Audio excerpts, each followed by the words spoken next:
आज हम भौतिक भूगोल में जो चट्टानों का अध्ययन कर रहे थे उसमें अवसादी जो चट्टान है, सेडिमेंट्री रॉक, उसके बारे में अध्ययन करेंगे। अवसादी चट्टान का निर्माण अवसादों के एकत्रित होने के फलस्वरूप होता है। सेडिमेंट्री शब्द जो है वो लैटिन भाषा के सेडिमेंटम से लिया गया है, जिसका तात्पर्य होता है नीचे बैठना। चट्टान चूर्ण के एकत्रित होकर नीचे जमा होता जाने से ही अवसादी सेल का निर्माण होता है और इनको परतदार इसलिए कहते हैं, इसमें अवसाद की विभिन्न परतें पाई जाती हैं। अपक्षय एवं अप्रदन के विभिन्न कारकों के द्वारा चट्टानों की जो टूट फूट से मलबा प्राप्त होता है, जो जल में जमा होता रहता है। इस प्रकार लगातार एक तह के बाद दूसरी तह का जमाव होता रहता है और जिससे भार भी बढ़ता जाता है। जो बढ़ता भार है उसके कारण जो विभिन्न परतें हैं संगठित होने लगती हैं और अंत में परतदार चट्टान की रचना पूरी हो जाती है।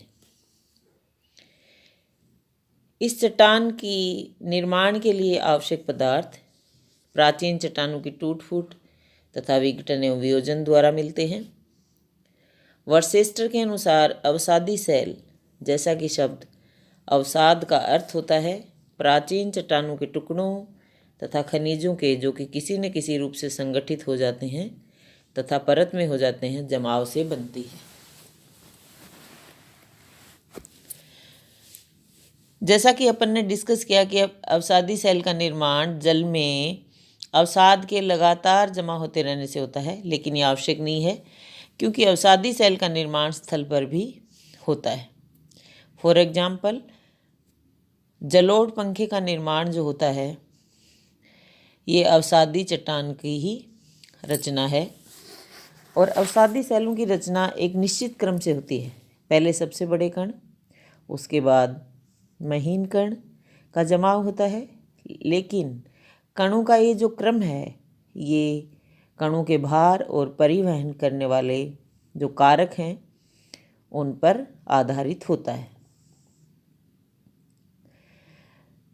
जब पर्वतों का जो जमाव होता है तो चट्टान संगठित नहीं होती, लेकिन अधिक भार और संयोजक तत्वों से चट्टान काफ़ी संगठित हो जाती हैं। संयोजक तत्व जो हैं सिलिका, कैल्साइट तथा लोह यौगिक परतदार चट्टानों के संयोजक तत्व हैं। अवसादी चट्टान की जो विशेषताएं हैं उनके बारे में अब अपन डिस्कस करेंगे। पहला है अवसादी चट्टान का निर्माण अवसाद यानी चट्टान चूर्ण तथा जीवावशेष एवं वनस्पतियों के एकत्रित होने से होता है। यही कारण है कि इनमें जीवावशेष पाए जाते हैं और जीवावशेष के आधार पर चट्टान विशेष के निर्माण काल का भी पता लगाया जा सकता है, जो कि अपन को पहले से भी पता है कि जीवावशेष के आधार पर हम ये निर्धारण कर सकते हैं। दूसरा है अवसादी चट्टान भूतल के सर्वाधिक क्षेत्र में पाई जाती हैं।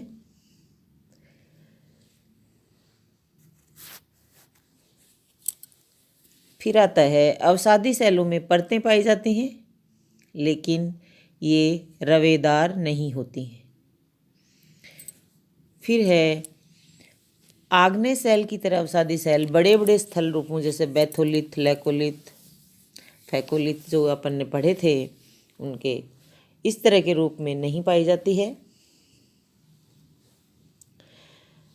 अवसादी सेल संगठित अथवा असंगठित हो सकती है, जैसा कि पहले भी अपन ने ऊपर अध्ययन किया है पहले कि चट्टान का संगठन संयोजक तत्व तथा खनिजों के ऊपर आधारित होता है। अवसादी सेल क्षैतिज रूप में बहुत कम पाई जाती हैं। पार्श्ववर्ती दबाव के कारण परतों में मोड़ पड़ जाता है तथा ये चट्टानें सामूहिक रूप से अपनति तथा अभिनति के रूप में पाई जाती हैं। फिर है अवसादी चट्टानों की विशेषता, उनमें संधियों तथा जोड़ों का पाया जाना है। नेक्स्ट है अवसादी सेल में दो परतों के संयोजक भाग को संयोजक तल और दो परतों के संयोजक तल के सहारे परतों के पारस्परिक अनुरूप संबंध को समविन्यास कहते हैं। जब झुकी हुई परतों के ऊपर क्षैतिज रूप में परतों का जमाव होता है तो ऊपरी परत तथा झुकी परतों के साथ कोणिक झुकाव होता है। परतों के इस प्रकार के संबंध को असमविन्यास कहते हैं। इसके विपरीत जब दो परतें समानांतर होती हैं परंतु उनके स्वभाव एवं संरचना में विषमता मिलती है तो अपसमविन्यास कहते हैं।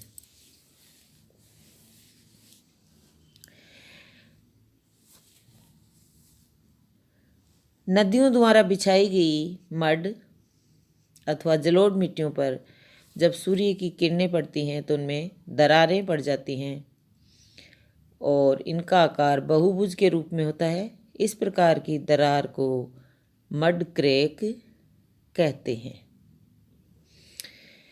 अवसादी सेल प्राय मुलायम होती हैं जैसे चिका, मिट्टी तथा पंख, मड, लेकिन कुछ चट्टानें कठोर भी होती हैं जैसे बालू का पत्थर। अवसादी सेल परवियस और पोरस होती हैं और जबकि कुछ चट्टानें अप्रवेश्य भी होती हैं।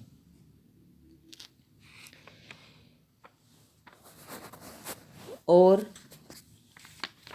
अवसादी चट्टान जो हैं वो कोमल होती हैं और कोमल होने के कारण अपरदन का प्रभाव भी इनमें शीघ्र होता है। अब आता है अवसादी सेलों का वर्गीकरण। पहला है निर्माण में भाग लेने वाले अवसादों के अनुसार वर्गीकरण, जिसमें यांत्रिक क्रियाओं द्वारा निर्मित अथवा चट्टान चूर्ण से निर्मित। इसमें आप देख भी पा रहे हो बालू का पत्थर, जल में निर्मित बालू का पत्थर, कांग्लोमरेट, चीका मिट्टी, सेल, लोएस। फिर जैविक तत्वों से निर्मित सेल, चूने का पत्थर, कोयला, पीट। फिर है रासायनिक तत्वों से निर्मित सेल, चाक, जिप्सम, नमक की चट्टान। ये तो क्या हो गया निर्माण में भाग लेने वाले अवसाद के अनुसार जो वर्गीकरण था वो। फिर है अवसादी सेल के निर्माण में भाग लेने वाले कारकों के अनुसार वर्गीकरण। पहला जैसे है जलज सेल, इसमें सागर निर्मित तलछट सेल, झील में निर्मित तलछट सेल और नदीकृत सेल। फिर है वायु द्वारा निर्मित सेल और फिर आता आपका हिमानी द्वारा निर्मित सेल। ये थे आपके अवसादों के अनुसार, निर्माण में भाग लेने वाले अवसादों के अनुसार और अवसादी सेल के निर्माण में भाग लेने वाले कारक के अनुसार अवसादी सेल का वर्गीकरण।